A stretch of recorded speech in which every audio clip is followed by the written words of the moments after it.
Hey guys, welcome back to my channel. Today we're going to be talking about the inner critic. Do you have a voice inside your head? Well, not that one, but a different voice inside your head that's always telling you things aren't the way they ought to be. Things should be different. Things aren't as good as they should be, or you're not doing well, or you're a failure, or you stink, or whatever. We're going to talk about the inner critic because, most of us who learn about the Enneagram know that type ones have inside their head an inner critic that's always kind of like criticizing them. But it's not just type ones. All of us, you could say, have sort of this inner critic, or you might say like this inner roommate that, if we're not careful, can really sabotage our life and keep us from showing up and being fully present and really engaging with life like we ought to. So we want to recognize this voice and not let it overwhelm us, and recognize that, this voice is not the voice of God, and it kind of just criticizes everything and makes you feel like something should be different or something should change, that maybe it's fine the way it is.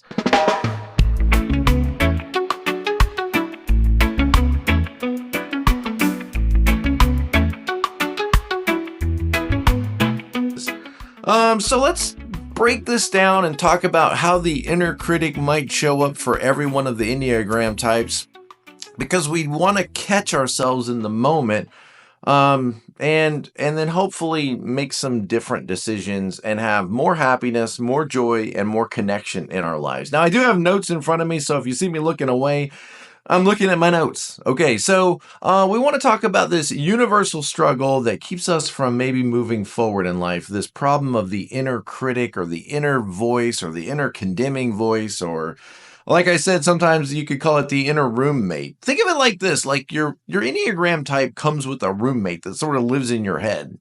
And it's got these impulses and compulsions that a lot of times make life better for you, but at times can just kind of like chime on and on about how things aren't the way they ought to be, and has a way of ruining any moment in our life if we can't recognize that that's the roommate's voice, and we need to shut that voice off and stay engaged or stay present to what we're doing. So we have this inner dialogue running through our minds that sometimes is encouraging, but sometimes is very harsh and cruel and critical and downright discouraging. And this inner critic is kind of like our own worst enemy that we carry around in our head. And recognizing recognizing this inner critic could sort of like lessen the validity of this voice and keep it from ruining our life and showing up every day. So the first step in managing this inner critic is recognizing it. Recognizing, oh, there it goes again. There it is again. There's that voice again. And often we're so used to that negative voice that we don't even recognize it as an inner critic. We just think of it as the way things are or the truth. But this inner critic isn't you. It's a part of you that's influenced by your past experiences, by your societal pressures, by fear of failure, and ultimately by your Enneagram type. It's kind of predictable what that voice is going to say to you. And once you see this, you'll be like, oh yeah, crap, that's been going on a long time. I don't want that to sabotage my life and keep me from moving forward in life.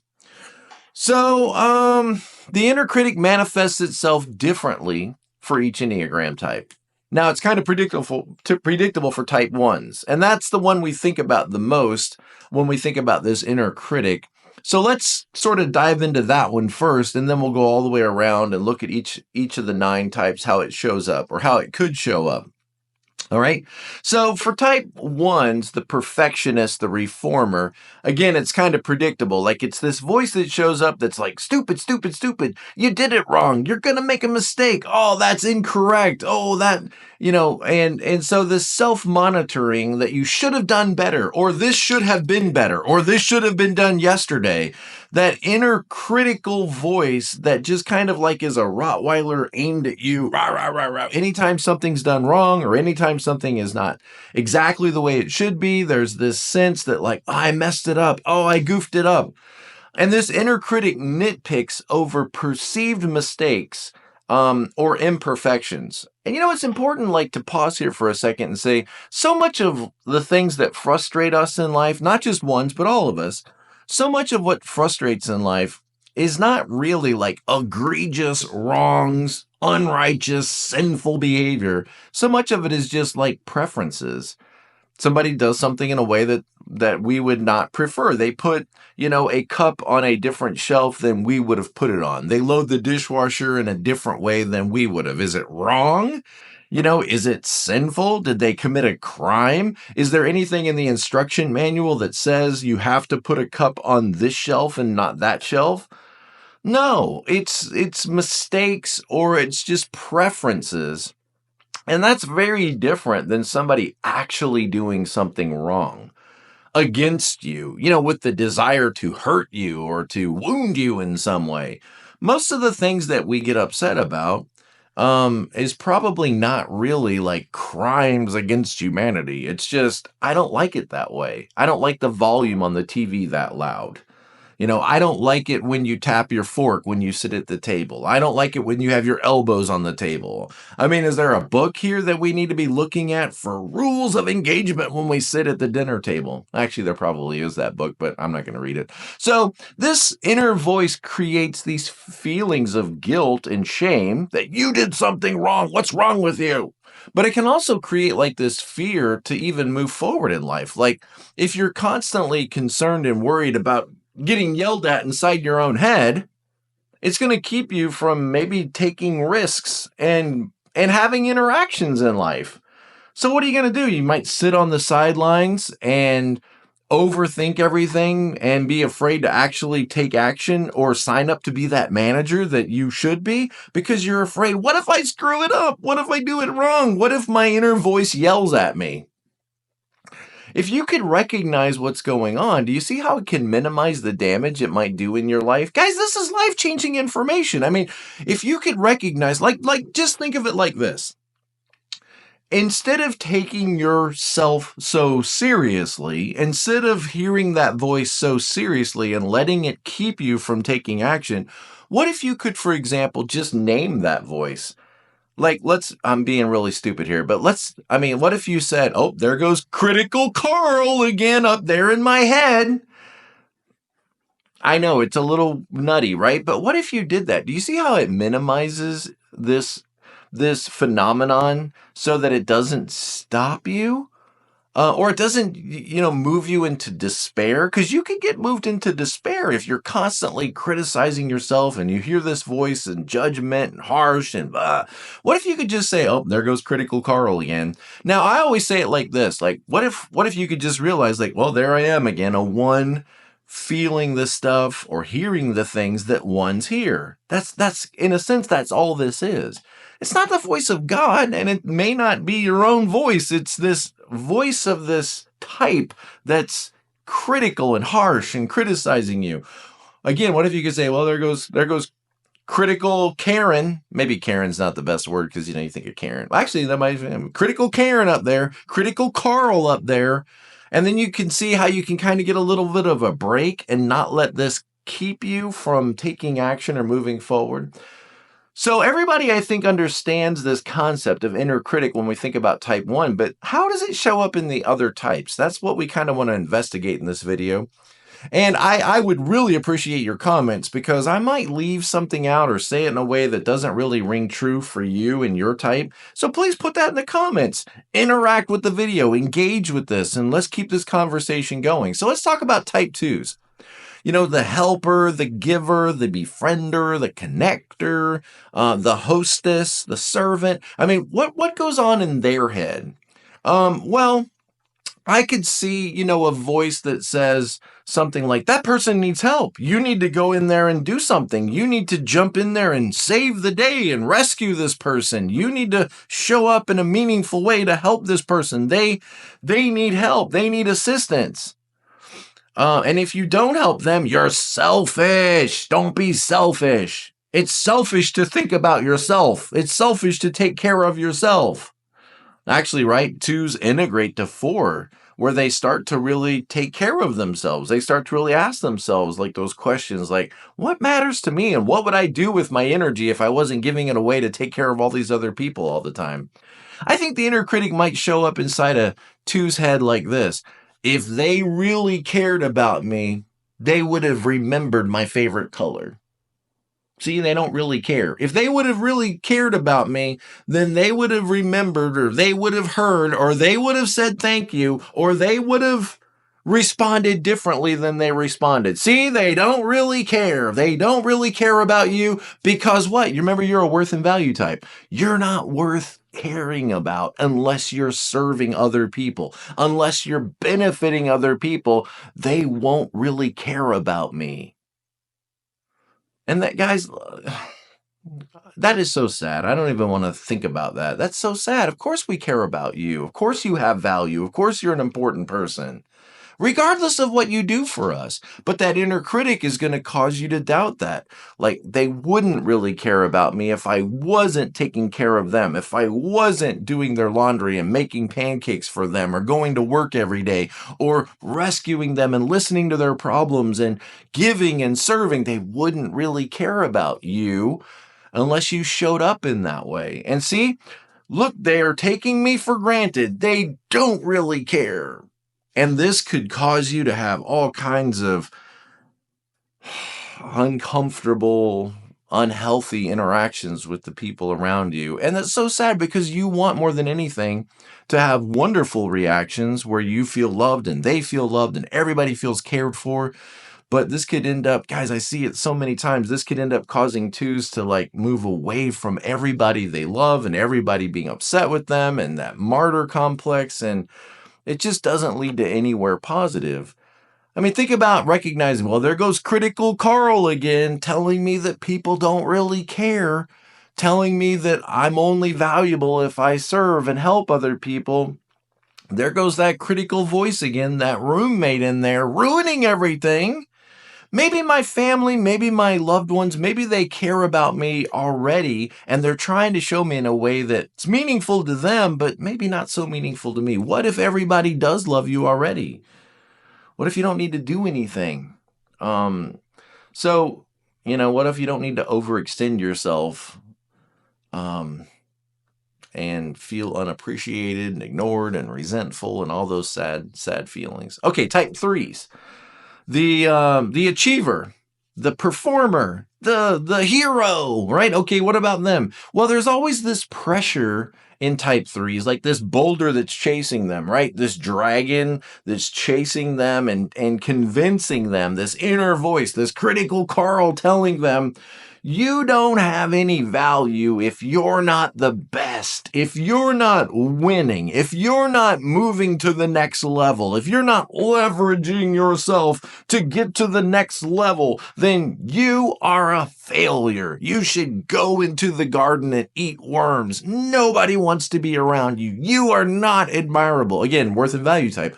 Nobody would love you or want to be around you or be your friend or hire you if you didn't prove your worth and value by everything you accomplish, by how beautiful and attractive you are, by how connected and how successful you are. So you better hide anything about you that doesn't promote yourself and help your image, because no one would ever want you on their team unless you're a winner. A winner.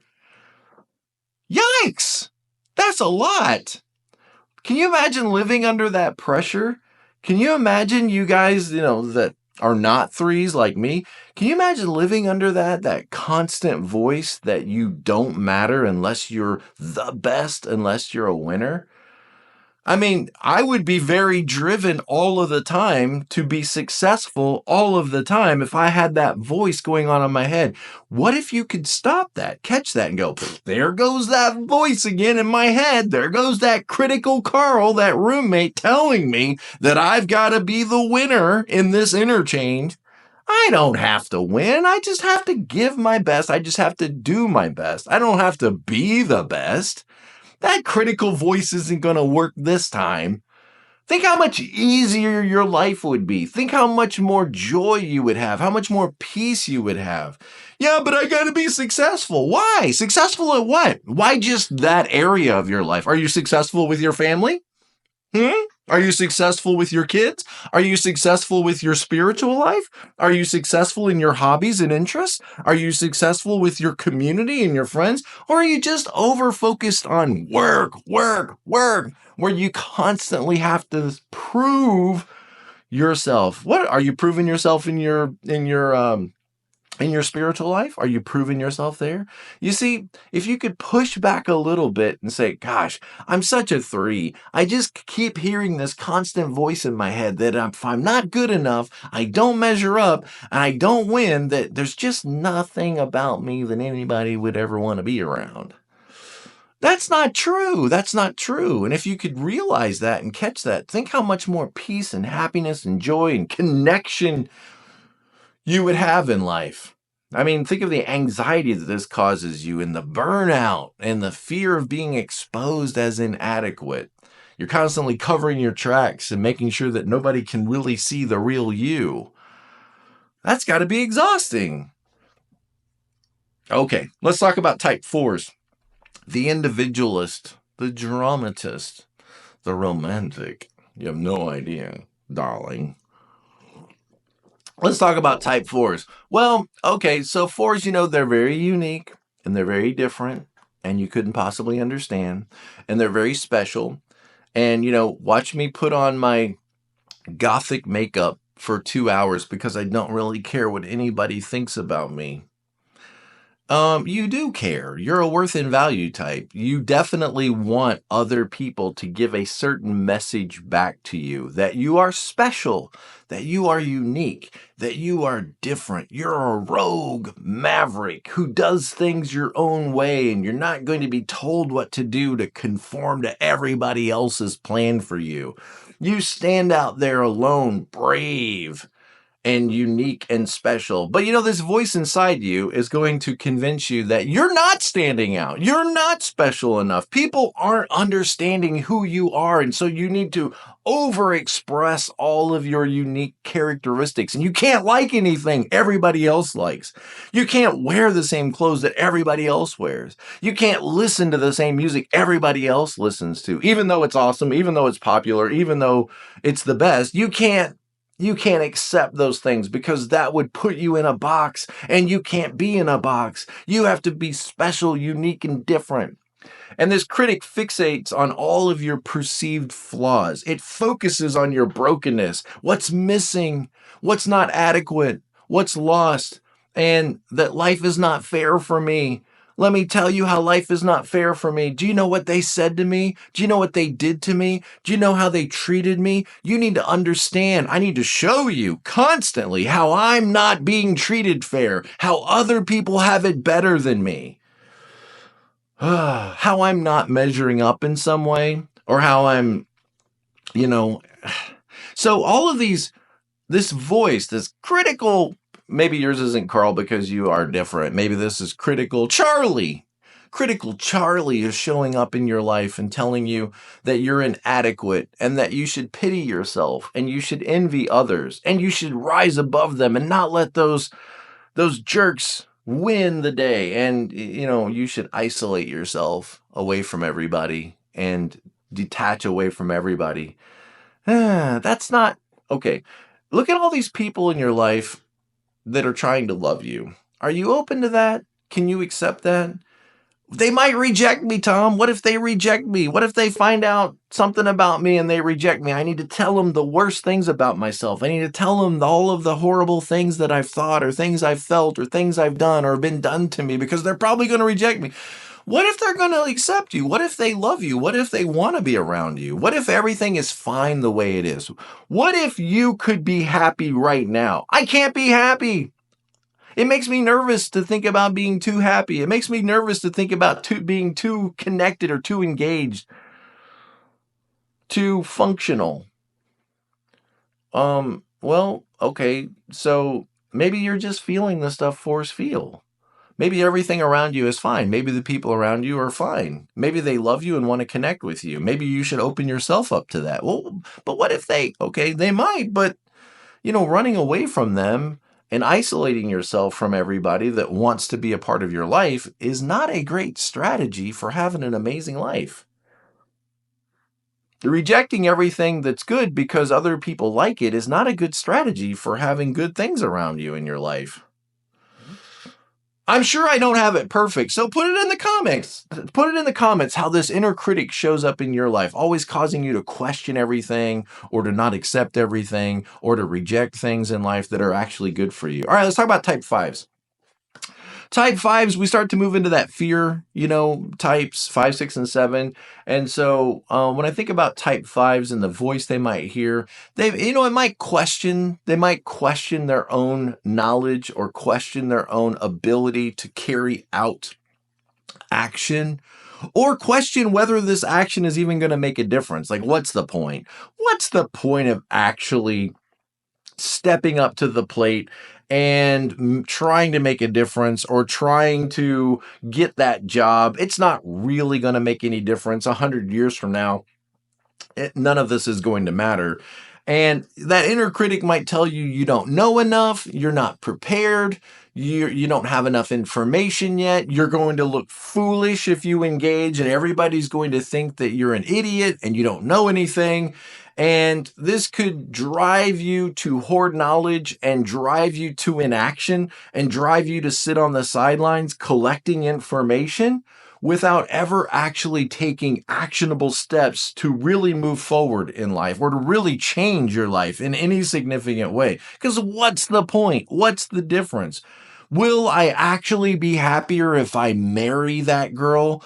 I'm pretty happy already. And if I do a zero-sum analysis, there is the chance that I could be less happy if I married because of all of the obligations and the restrictions that the covenant of marriage would put me in. So at this point, I'm at a level 5 happiness. And if I were to go ahead and marry this girl, then I could end up at a level 3 happiness. And so by the zero total sum game, it seems to me that doing nothing is probably the best course of action here. And this inner critic that causes you to overthink everything could keep you from just celebrating Christmas, Ebenezer Scrooge. It could keep you from just opening your heart and opening your life and saying, you know what? I only go around once in this life, and I should make it the best life possible. I should open my life up and not be greedy and stingy with my attention, not be greedy and stingy with my time and the focus of my attention. And I don't want to just withdraw away from society and live on the fringes in the shadowlands. I don't want to just overthink everything and end up in paralysis when faced with opportunities to take action or opportunities to make connections, because it's going to cost too much, or it's going to be too demanding on my schedule, or other people are going to make me feel obligated to them. So I'll just shrink into this, space over on the sidelines. Okay, let's talk about type 6, the loyalist, the skeptic. Well, now, when you talk about the inner critic of the 1, we should probably talk about the inner committee of the 6, where there's like this voice, and there's this voice, and there's this voice. But it's actually just this one critic who's saying, now you need to make sure that you doubt everything. You need to make sure that you look at all sides of this. You need to make sure before you take any action, you ought to ask somebody else. You ought to really think about this. They're probably lying to you. You should doubt. You should doubt. You should doubt. And this is going to keep you from maybe being able to move forward in life and make decisions and trust people around you who are actually worthy of your trust and respect. This inner voice creates this constant environment of doubt with messages like, you can't trust anybody, everybody's working their own angle, and you need to have your eyes open, and you need to remain vigilant, and something bad is going to happen to you if you don't remain vigilant. You need to be careful all the time. Stop and think, watch and pray, because somebody out there is going to get you. They're going to take advantage of you. So you need to be careful. Not just regular careful, but type 6 careful. The inner critic amplifies the worst case scenarios of what might happen or what might transpire. So you need to make sure that you're absolutely right before you take any action, and you need to look at all sides of this and make sure. And you see how that can keep you from ever taking any action? I was watching an 8 the other day, and they were talking about this very thing, and they said as an 8, who's big and powerful and strong, they just couldn't understand why people would struggle so much between making a decision. In their mind, they just think, choose one. Choose one way. Do that. If it doesn't work, then just choose a different way.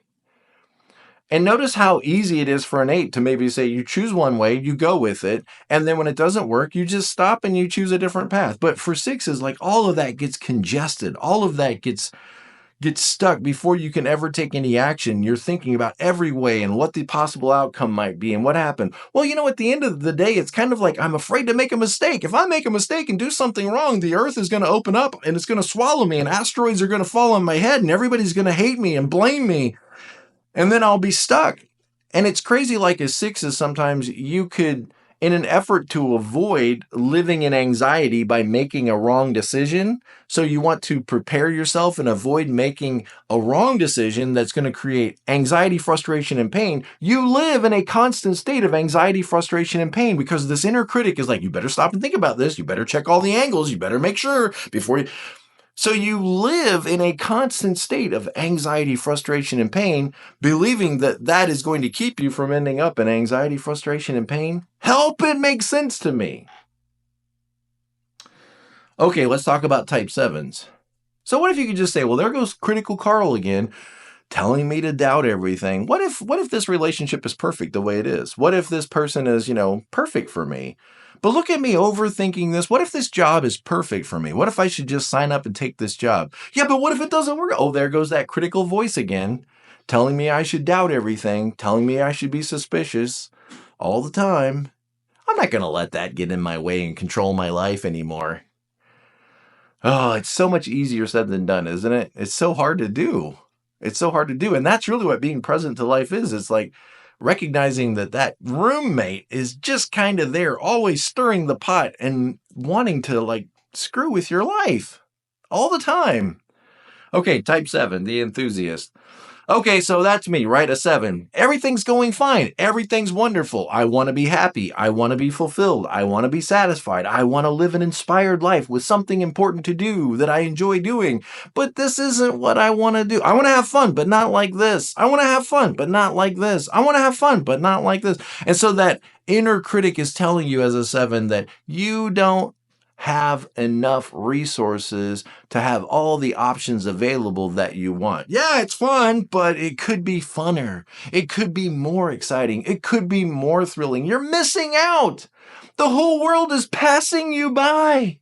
And you could be anywhere right now. You could be walking through the flowers in Holland next to a windmill. You could be eating baguettes in Paris. You could be eating spaghetti in Rome. You could be surfing in Hawaii. And all of these opportunities are around you, but you're stuck. You're stuck at work. You're stuck in this job that's going nowhere. You're stuck in this marriage. You're stuck. And you have limited options and opportunities. You should break free. You got to get out of here. You got to figure out a way to get in that van and drive across the country. Even if you have to live in that van, you can't sit here and do this the rest of your life. Get out there and experience the world. So this critic comes with us telling us, you want to have fun, but not like this. Not this way, not with these people. You're going to miss out if you stay here. Or you're wasting time. Let's go. Hurry up. The clock is ticking. Seize the day. And, you need something outside of yourself to be happy. You want to be happy, don't you, Tom? Don't you want to be happy? Critical Carl. Don't you want to be happy? Well, all you need is another guitar. You got a lot of great guitars. That's great. I mean, what do you got? 6, 7 guitars? But there's this one on sale right now. And if you don't act fast, you're going to miss out. You should probably collect those. You should probably buy another one. Then you'll be happy. Then you'll be happy. You'll have everything you ever wanted. Just need that one thing else that you don't have right now. And then you'll be happy. Guys, this is going to control your life. It's going to control your life. You're never going to really experience this fullness and this happiness because something outside of you got to have it in order to be okay. And your attention's on it and your focus is on it. And you're like OCD about it. And you're like ADHD about it. And you can't stop yourself. What if you could just say to that voice, oh my gosh, there's critical Carl again telling me that I can't be happy if in the way things are. The one thing you want more than anything is to be happy, satisfied, and fulfilled, and yet you keep believing this voice that tells you you can't be unless you're somewhere else, doing something else, with someone else, obtaining something else. And it's so elusive. And I know you guys think sevens are happy all the time. Believe me, I talk to a lot of sevens who are not happy all the time. Because it's hard to be happy when there's this voice constantly telling you you can't be happy in the circumstances that you're in. You better escape out of here. You better teleport away from this in order to, what's this bug? Get out of here. Get out of here. Okay, type 8, the challenger. All right, so here's the big, powerful, strong challenger. Don't tell me what to do. Okay, so how does the inner voice or the inner critic show up in them? Well, this is a good one. I'm not sure I've got this one perfectly, but let me I wrote down some thoughts. Okay, so it accuses them of vulnerability or weakness. You're going to be weak if you let them see you cry. If you let them see that you don't know what to do, you're letting people control you. You can't let people control you. They're going to think they can walk all over you, and you can't have that. So you got to be tough and strong and powerful, and don't let them see you cry. Don't let them see you cry. You can't trust anyone. Your inner critic is telling you, you have to stay strong. You can't be weak. You have to be in control. And other people saying where they want to eat, they're trying to control the circumstances. They're trying to control the situation. And once that starts, you might as well just bury your head, and you might as well just let them win, and you might as well just give in to the powers that be. You got to be strong. You got to be tough. You got to remain in control. And letting other people have their way or letting other people win, that's the start of the downfall. That's how they get you. So I don't know. I would ask you guys that are 8s to maybe put that in the comments. Like, how does the inner critic, what is the inner critic that shows up in your head? What does it try to convince you of that might keep you from fully engaging with life? Or you know what? Maybe the critic does the opposite. You guys especially that know about the Enneagram, maybe it tells you, you're being too harsh. You need to be nicer. You need to be kinder. You need to be more thoughtful. People are going to walk away from you if you're always trying to be in control of things. So maybe it kind of even goes the other way sometimes. But I can see where it could fuel defensiveness. Other people are going to take advantage of you. Other people are going to try to get the best of you. You better be prepared. You better be ready to fight. You better be ready to tangle. What if everybody around you just wants to be your friend? What if they actually aren't wanting to fight at all? But you have this sense that you can't like open up and show vulnerability in relationships. Maybe. I don't know. That's a tough one for me. I'll have to think about that one. So yeah, put some comments. All right, type 9, the last one, the peacemaker. How does it show up? Well, I could see where, you might get this message in your head that this is too hard. This is too complicated. If I actually try to move toward this goal, it's going to be all uphill. And then other people might misunderstand, and they might think I'm trying to be somebody I'm not. And it might really upset mom because, she wants me to do this other thing. And mom really does love me, and dad really does love me, and I don't want to disappoint them, and I don't want to let them down. So it's really hard for me to go against all these people who are trying to show me a better way.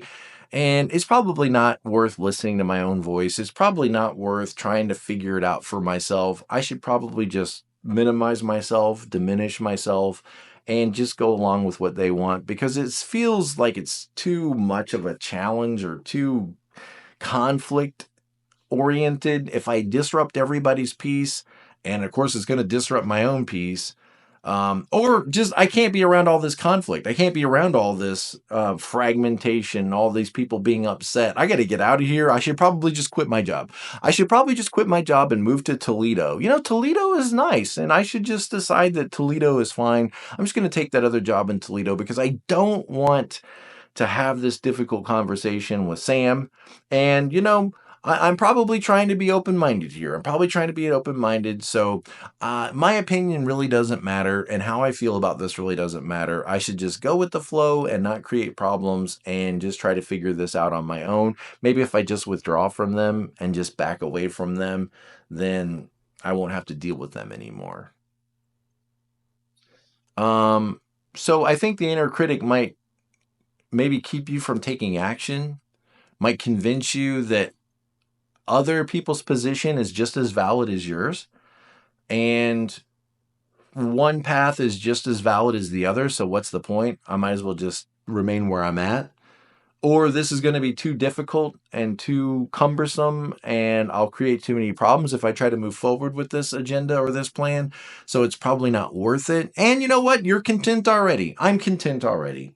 So why don't I just let that dream go? Why don't I just let that idea pass and just remain content where I am, how things are right now, and not worry about it anymore, because that's probably just going to make things more difficult for me and everybody else. So I should just accept things the way they are and just not fight about this. And sometimes that voice could be very helpful. Maybe the rest of us need to hear that a little more, but maybe this is a time when you need to face life. Or maybe this is a time when you need to face the bully, when you do need to stand up and you need to decide what I want and what I'm going to go for. And that can be scary. And Critical Carl is telling you, don't be a problem. Take it down a notch. You're going to upset yourself and everybody else. You don't want to do that. And maybe you just need to tell Carl, shut up. Leave me alone. I have a right to own my life. I have a right to say no if I don't like something. I have a right to go toward one preferred destination instead of another. I'm a person that has a right to show up fully in life. And you're not going to tell me, Carl, that I don't have a right to make decisions for myself. So the inner critic is this persistent voice that reinforces each type's deepest fears and concerns, impulses and compulsions. And understanding how this voice shows up for each of the types on the Enneagram could help us maybe recognize it, challenge it, minimize its damage that it might cause us in life to keep us from moving forward, and replace that voice with a more supportive, affirming inner dialogue. Like, I have a right to do this. I'm not a failure if I make a mistake. Failing is not the same thing as being a failure. I don't have to serve everybody in order to be worthy of love. I don't have to do everything perfectly in order to be a good person. I don't have to have the best experience in order to have a great experience. I don't have to be 100% sure before I trust myself to take action. I don't have to be completely competent to make a difference in the world. And this inner critic, it wants you to believe this story, and it's going to keep you stuck. And one of the best things you can do is recognize that voice you've been hearing all your life sometimes isn't working in your best interest. And maturity is really you and I knowing when those impulses are not really going to bring about the best results for us. And then deciding that, you know what? Carl's not in charge anymore. I get to be in charge. And I decide I know enough to move forward. I decide I know enough to take action. I get to decide my future, not the impulses or the compulsions. I will be a zombie no longer, and I will show up and be 100% present to my life. That's what this channel is all about. Thank you guys for watching this video. I hope it's helpful. I'll see you next time.